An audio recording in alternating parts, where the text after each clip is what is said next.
En aquel tiempo, Jesús dijo a los fariseos y doctores de la ley: ¡ay de ustedes, que les construyen sepulcros a los profetas que los padres de ustedes asesinaron! Con eso dan a entender que están de acuerdo con lo que sus padres hicieron, pues ellos los mataron y ustedes les construyen el sepulcro. Por eso dijo la sabiduría de Dios: yo les mandaré profetas y apóstoles, y los matarán y los perseguirán, para que así se le pida cuenta a esta generación de la sangre de todos los profetas que ha sido derramada desde la creación del mundo, desde la sangre de Abel hasta la de Zacarías, que fue asesinado entre el atrio y el altar. Sí, se lo repito, a esta generación se le pedirá cuentas. ¡Ay de ustedes, doctores de la ley, porque han guardado la llave de la puerta del saber! Ustedes no han entrado, y a los que iban a entrar les han cerrado el paso. Luego que Jesús salió de ahí, los escribas y fariseos comenzaron a acosarlo terriblemente con muchas preguntas y a ponerle trampas para ver si podían acusarlo con alguna de sus propias palabras. Palabra del Señor. ¡Ay de ustedes!, dice el Señor. Y les habla fuerte, les habla muy fuerte, tanto a los fariseos como a los doctores de la ley. Nos podríamos preguntar a nosotros: ¿y por qué Jesús es tan duro con estas personas? ¿Por qué es tan duro? ¿Por qué siempre está hablándoles fuertemente a ellos, criticándoles? Podríamos decir de crítica, ¿verdad? Pero en sí confrontándose con ellos. ¿Es porque Jesús es malo? No, no es porque Jesús sea malo. Cuando ustedes como papás se tienen que enfrentar a sus hijos y hacerle ver el error que están cayendo, cuando ustedes tienen que enfrentarse a sus hijos, papás y mamás, porque sus hijos se están desviando, ¿es porque los odian? No, es porque los aman. Jesús, nuestro Señor, en Él no cabe el odio. Él lo que está viendo es a unas personas que están mal y está tratando de hacerlos recapacitar. Está tratando de hacerles ver, porque miren que lo que le dice: vean lo que están haciendo. Eso es lo que le dice Jesús. Vean lo que están haciendo. Vean, analicen. No es correcto. Eso es lo que Jesús les está diciendo a estas personas. Miren cuánta maldad han cometido sus padres y ustedes siguen arrastrando esa maldad también. No han puesto un alto. El mismo pecado de sus padres lo vienen arrastrando ustedes también. Eso es lo que Jesús les dice. Muchos hablan y dicen: ay, que Jesús es bueno, que Jesús es lindo, que Jesús es mi amigo. Hermanos, no nos quedemos solo con la dulzura de Jesús. No, sí, como Jesús es bueno, ¿verdad? Él es comprensivo. No, sí, mire, aunque estemos haciendo la maldad, aunque estemos destruyendo, aunque estemos dañando, pero como Dios es bueno, ¿verdad? Dios nos va a perdonar. No. Una de las cosas que claman el castigo de Dios es la injusticia. ¿Y en qué consiste la injusticia? El daño que hacemos a nuestros hermanos. Cuando dañamos, cuando destruimos. Y Dios habla fuerte de eso también. Porque le dice: miren a quién les está hablando. Les está hablando a los maestros, a los fariseos y a los doctores, aquellos que eran maestros en la ley, conocedores de la Sagrada Escritura. Les está hablando a ellos y les está reprochando porque les dice: ustedes tienen el saber, le han impedido a estos para que entren y tampoco entran ustedes.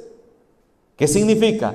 Ellos conocían perfectamente lo que la palabra de Dios decía a través del Mesías.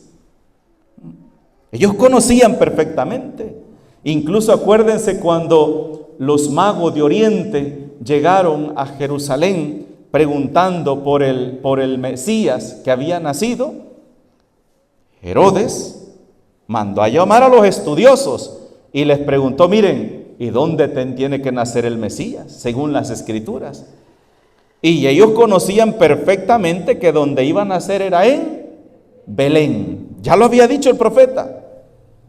Incluso las características del Mesías, lo que él iba a hacer, los milagros, cuál iba a ser el propósito de él. ¿Cuál iba a ser el propósito? Ya estaba en las Escrituras y ellos, hermanos, toda su vida la habían ocupado para poder conocer, analizar y comprender las Sagradas Escrituras. Ellos lo sabían. No era que desconocieran.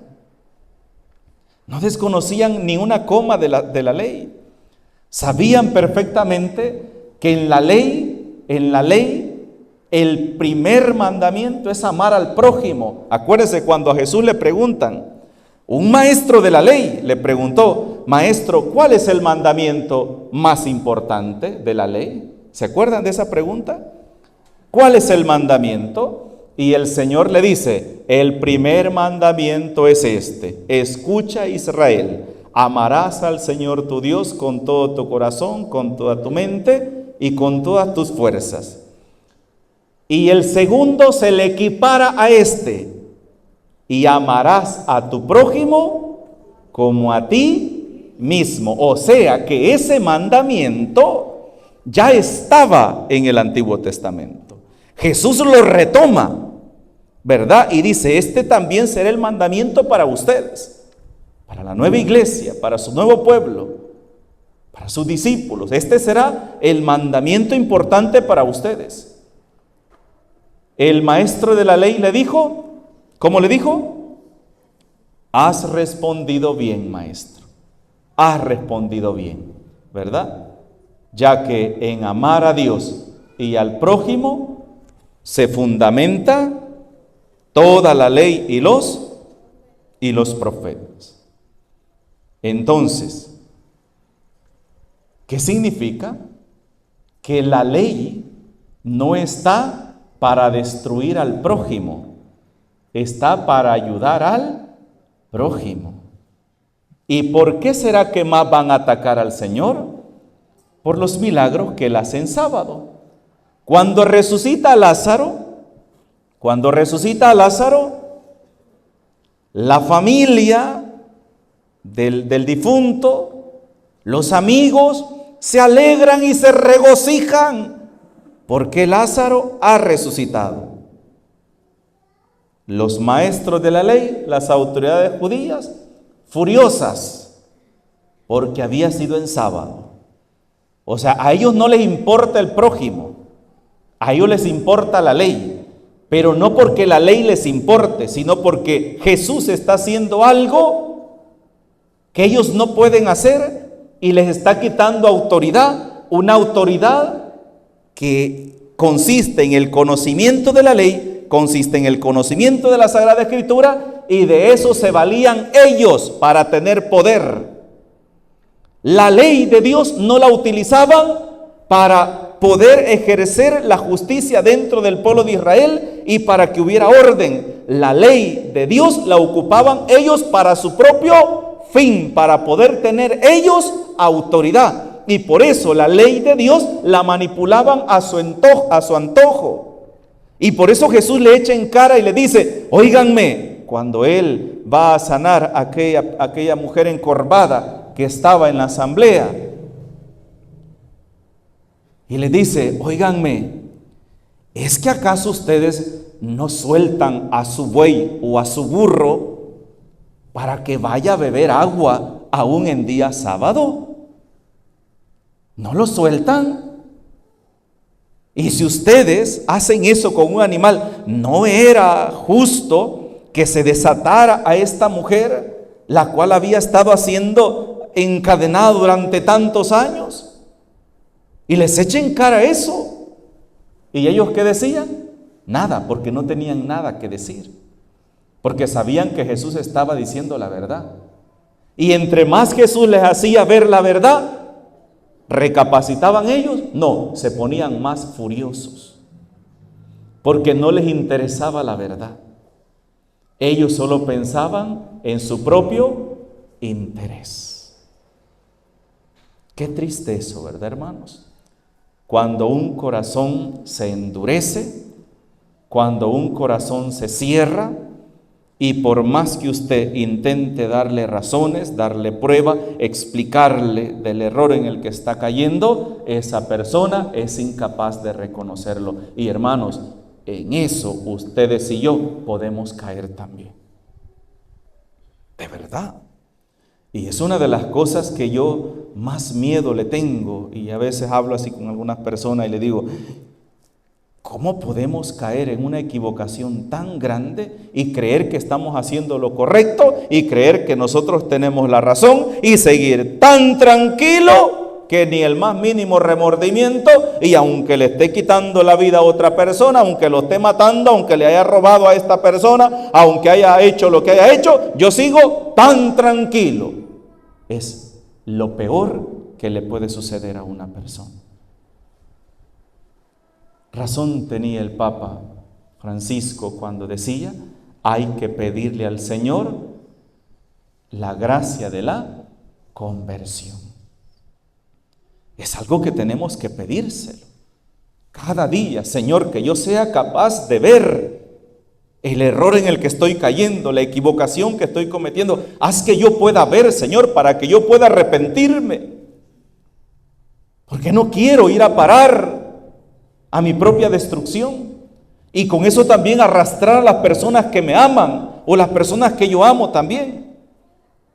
Si soy padre de familia, si soy madre de familia, si soy hijo también, puedo arrastrar a mis hermanos, a mis padres, o si tengo amigos, puedo arrastrar a mis amigos también a su propia destrucción. Ay de ustedes que conociendo lo que es correcto, conociendo lo que se tiene que hacer, no lo hacen e impiden que otros lo hagan también. Ahí está una frase muy interesante que cada uno de nosotros deberíamos reflexionar.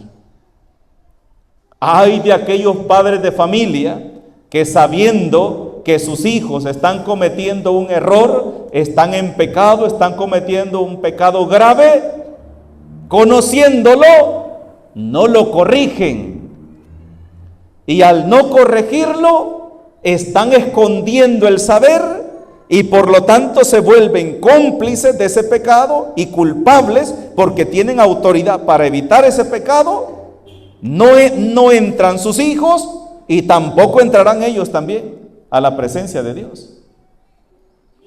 Porque el que conoce lo que es malo y lo hace, ¿se acuerdan aquella frase que dijo Jesús? El siervo que conociendo la voluntad de su amo no la hace, recibirá muchos azotes. Pero el siervo que no conoce la voluntad de su Señor y no lo hace, conociendo que aquello no es malo.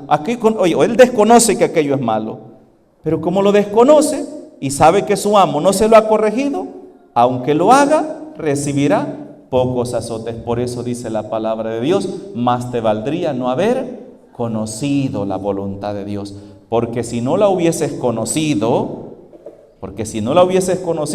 Dios no te hubiera pedido cuenta. Pero por haber conocido lo que es bueno y lo que es malo y haber persistido en el error, entonces serás culpable. Y Dios nos pedirá cuenta a cada uno de nosotros. Tenemos que pedirle al Señor. Porque estas palabras del Evangelio también nos pueden caer a nosotros. Cuando nosotros conocemos cuál es la voluntad de Dios, ¿Cómo es que debemos vivir nosotros como cristianos? Y no vivimos nosotros y tampoco dejamos que los demás vivan como cristianos. Ese es el error. Y Jesús es duro hoy en el Evangelio al reprochar esto. Pidamos al Señor sabiduría, buen ánimo y entendimiento para poder llevar a cabo la obra del Señor en nuestra vida. Por eso, hermanos, cada uno de nosotros, como iglesia, como parroquia, como comunidad, estamos llamados a hacer presente el reino de Dios entre nosotros. Y el reino de Dios no se va a hacer presente si cada uno de nosotros no abrimos nuestro corazón a la palabra de Dios. Hacemos a un lado nuestros egoísmos, nuestros intereses personales, nuestros resentimientos, los hacemos a un lado y dejamos que Dios sea quien reine y que sea Dios en nuestras vidas. Pidamos al Señor esa gracia. En el nombre del Padre, del Hijo y del Espíritu Santo. Amén.